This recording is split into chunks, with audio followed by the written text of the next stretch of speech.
Hey everybody. I want to walk us through real quick. We have our first assignment has officially been turned in, hopefully, for most of us. Which means we can talk about it a little bit. Now, if you have not done the teacher-led discussion on our Canvas page that was due today, you need to do that. You can do it late, which is okay. You will lose a point 20% because it's out of 5 per thing you do, but like 80 is better than a 0. Please make sure you do that. What I want to do is I want to walk us through some of the questions, some of the awesome responses that I saw. This is the first time doing this, so I'm sure I'll get more comfortable with this and you'll get more comfortable with this as we go. When I do these videos, I'm not going to, at least right now, I'm not going to like grade you on having watched them, but they will be listed underneath that week's module. Maybe I'll put them somewhere else actually.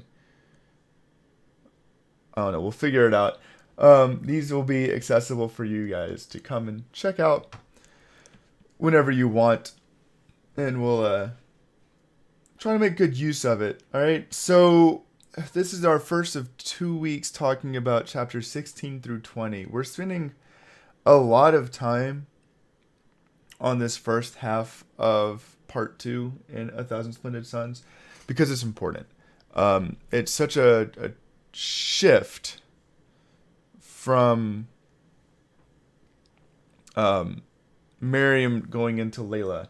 So this first week we focused on Mariam, kind of like looking at the first half of the first part of the book, kind of in reflection here. So we spent a lot of time talking about Mariam. Next week we'll talk a lot about Layla. So I'm going to run through these questions real quick and we'll try to make this short and sweet. Our first question was, what does Mariam represent to the different people in her life?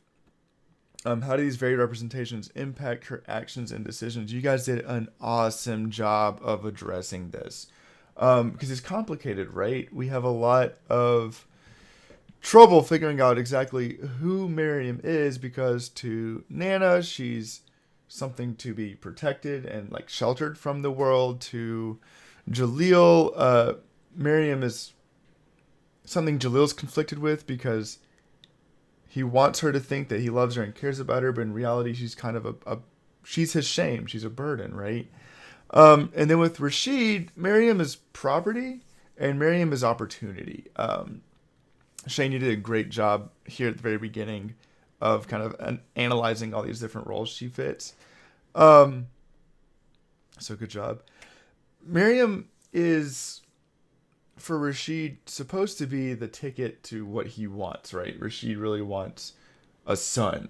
And Mariam, because she's a woman and has the ability to produce children, that's what he represents for, or she represents for him.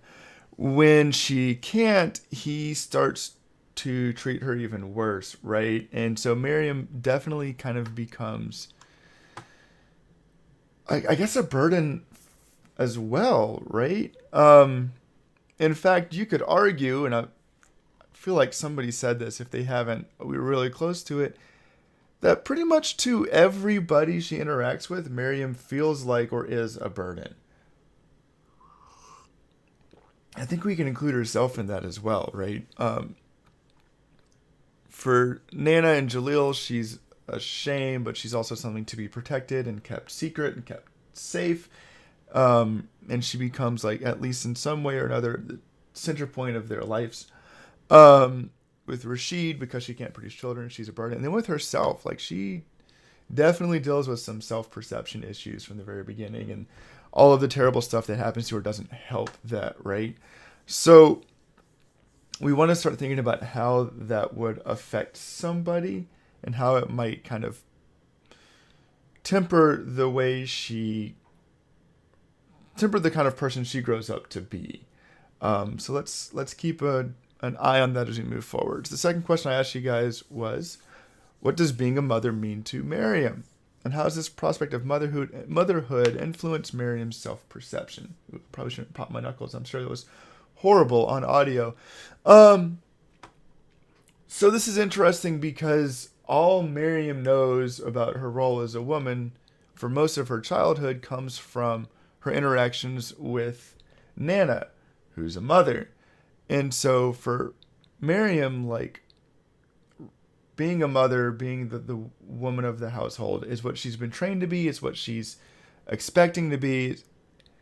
It's kind of been told that that's her identity as a woman in her culture. Um, which bears its own issues, but we'll have to tackle that as we go here. Um, so it means a lot to her, and when she can't be a mother, um, it's a problem, right? Marco, you did a great job of highlighting that, like, the moment she finds out she's gonna have a kid, she is overjoyed. Um, and like her whole demeanor changes. We see this girl that for the most part is kind of not happy. She's glowing, right? She's pumped. She has a purpose, and purpose is really important because we all crave a purpose. Um, and then when she can't conceive, that all comes crashing down again, right? And it's pretty brutal.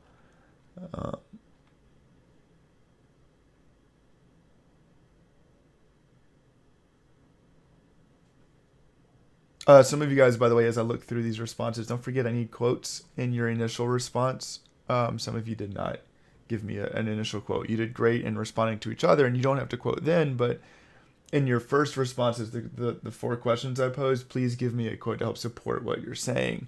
Um, Wahab, you also had a really great point talking about um, Miriam's role as a mother is to care for their child and to care for their well-being.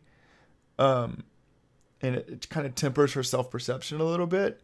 And then when she can't take care of her child, when she can't create the child, she feels like she's failed that newborn's that infant's well-being, right? And that is a challenge because, as you guys have said, being a mother is kind of fulfilling her purpose. You guys did an awesome job.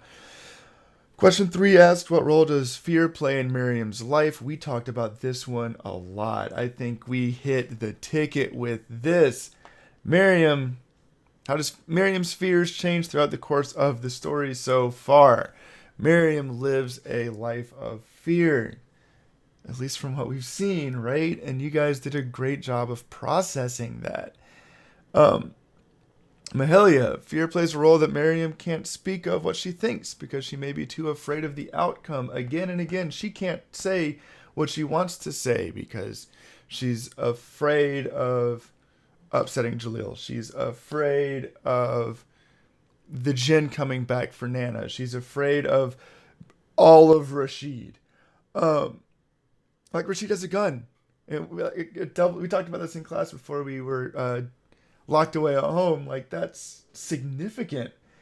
Like, that's a huge escalation. And then, like, he's willing to be violent towards her, and we see that most notably at the very end of chapter 15 when he makes her eat rocks, right?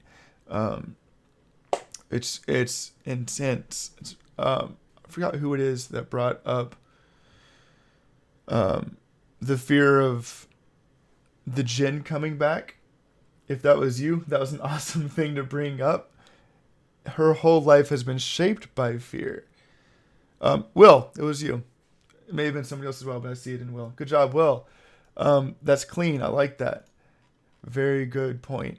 The fourth question here, the last one we looked at, was Rasheed's ideas about the roles of women in society and what does Mariam understand the role of a woman in society is. This was a little tricky because it's very clear what Rasheed wants, and we talked about that, right? Walk behind me, bring me a child, take care of the house, take care of me because I'm a giant man child. But then Miriam's a little bit trickier because she only knows what she knows, right? And what she knows is Nana and Jalil a little bit is what she's told and what she sees. So her perception of like a woman's place is still kind of tempered by men's expectations. And I really wanted to ask this question. You guys had some awesome responses. I'm going to scroll through those real quick. But I want us to compare this to Layla and Layla's responses, or her perceptions of like the role of women and what she's told in her life, because it is drastically different, right? We've read that by now. We've seen it. I'll be talking more about this later. It's significant. Let's see. Mariam believes that women should live under their own power. Okay. Gonna keep going. She's told a very, very good point. Well, Mariam is told that women must endure. It is a woman's job to endure, to survive. And as problematic as that might be, it's very formative for her. Lamartu said that women think that Mariam thinks that men and women should have their own rights and not be treated like objects. Mariam thinks they should be whatever they want to be and do what they want and have dreams. I'm inclined to agree with you, but I would like to see a little bit more support for that. Because that sounds a lot more like what Layla's leaning towards, with Mariam kind of being like, my job is to lay back and survive and exist, right? And I think we're going to explore that. Amen. Understanding of a woman's role is to be used. That's interesting. It's not positive, but it's kind of what we've seen her perceive so far, and a lot of that is how she's been used by the other people in her life. And then Abdul, you point out that Mariam's accepts the role of women in society. Acceptance is a good word because it's not necessarily intimating agreement. It's just, it is what it is, right? The old teacher mantra.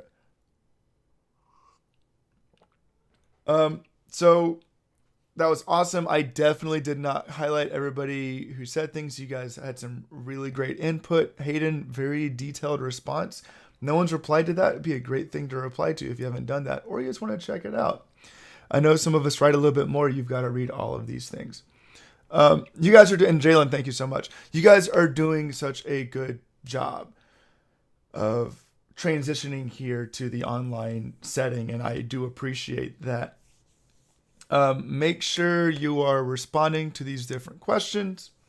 Make sure you're checking back every day. Make sure you're coming back and replying to each other. Everybody who has submitted so far also replied to somebody, which is exceptional. There are still some of us who have not gotten online yet. I need you guys to get online. Engage in this. Please get it turned in late. Better late than not at all. This first time through, I'm pretty lenient on the amount of detail, but understand that next week you'll need to make sure you have a quote to get full credit. Your responses need to be, I'm getting some pretty good responses. There could be more detail. If you want. Not if you want. I want you to. Please give me more detail, and when you respond to each other, you owe it to your peers, and that engages in better discussion. That being said, you guys are doing a great job. Please make sure your friends in this class, if you have not talked to them, or if you do talk to them, I should say, please make sure they're remembering to check my class. I still have 1, 2, 3, 4, 5, 6 of us total between the two classes who have not engaged in these conversations yet. I need you to do that. Keep an eye out for anything else we put out. Thank you for sitting through just shy of 15 minutes worth of discussion. And I'll talk to you guys soon.